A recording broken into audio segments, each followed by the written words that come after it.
There's been a lot of chatter lately about a new executive order signed by former President Donald Trump, and it's something that has sparked a wave of questions from people in our community. I've seen the comments, I've seen the messages in the chat box during our live streams, and a lot of you are asking about this change. The questions are coming in fast and frequent. Did Trump really sign an executive order about electronic payments? Does this mean we're getting a new check? How much is it going to be? Who qualifies? Will Social Security beneficiaries be included?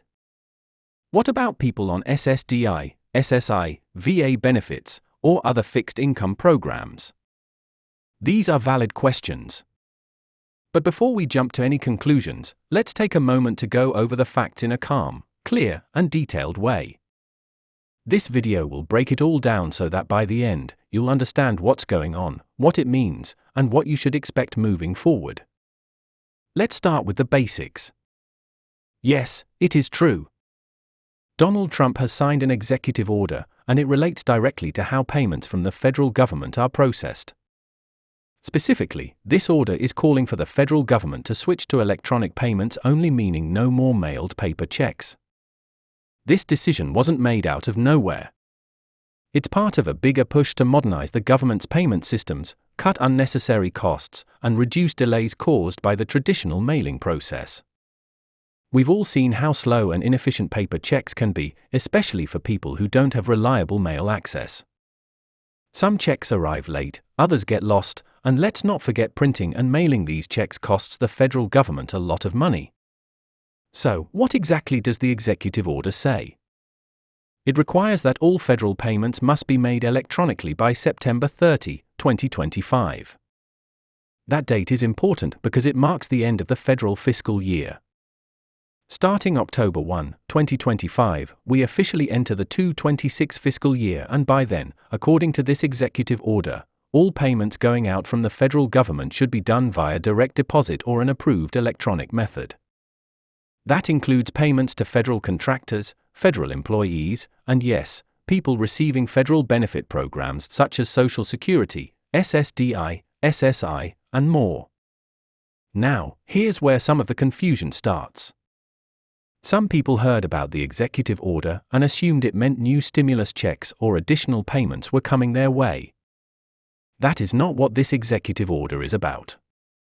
I want to be super clear about this. The executive order does not create new payments, it doesn't add extra money to your monthly checks, and it doesn't provide a one-time bonus or stimulus. Instead, it's about how those payments are delivered to you. So again, no, this is not a new round of checks. It's simply a shift in the delivery method, from old-school paper checks to modern, fast, and secure electronic payments. If you're already receiving your benefits through direct deposit, nothing will change for you. You're already in compliance with the upcoming mandate. However, if you're one of the few remaining individuals still receiving paper checks in the mail, this order means you will need to switch to an electronic method by the end of September 2025. That gives you some time to prepare and make any adjustments necessary. Now, let's talk about what electronic payments actually means in this context.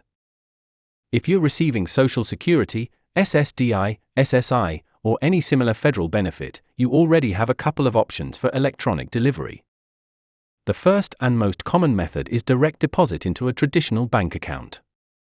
This could be a checking account or a savings account, and the money shows up automatically on your designated payment day. Simple, fast, and reliable. If you're already using either of these methods, direct deposit or direct express, you're good to go. You won't need to do anything when this executive order takes full effect. But if you're still receiving paper checks, this is your notice that you'll need to switch over to one of those electronic methods soon. And it's better to make that change early rather than waiting until the last minute. Now let's go back and talk about why this executive order is happening in the first place. The federal government has been under pressure for years to modernize its systems. Between budget concerns, rising operational costs, and a push for more efficiency across the board, this move is really just a continuation of those efforts. It's not just about saving money, it's also about reducing fraud, cutting down on lost or stolen checks, and improving the speed of payments. Electronic transfers are faster, safer, and more reliable than traditional paper checks. They also give the government more oversight and control, which helps prevent fraud and waste. So let me repeat this because it's important. This executive order is not sending out new checks, but rather making sure all future checks are sent electronically. That distinction has confused a lot of people, and I want to make sure you don't fall for misinformation floating around out there. I also want to mention something else. A lot of people on fixed incomes feel uneasy about any sort of change. And that's completely understandable. When you depend on these payments for your rent, groceries, medicine, and daily life, any shift in how they're delivered can cause anxiety. I get that. But let me reassure you, this change is meant to protect you, not hurt you. It's meant to make sure you get your money faster and more securely. No more worrying about whether the mailman showed up, no more stolen checks, no more delays because of weather or holidays. Once your payment is deposited, it's there and available to you. And if you're feeling unsure about how to set up electronic payments or switch over from paper checks, there are resources available to help you. For example, Social Security and other federal benefit programs have hotlines and support centers where they can walk you through the process. You can also speak with a trusted family member, a financial advisor, or a community support group. The key here is not to wait until September. Make the change now, and give yourself time to adjust and get comfortable with the new system.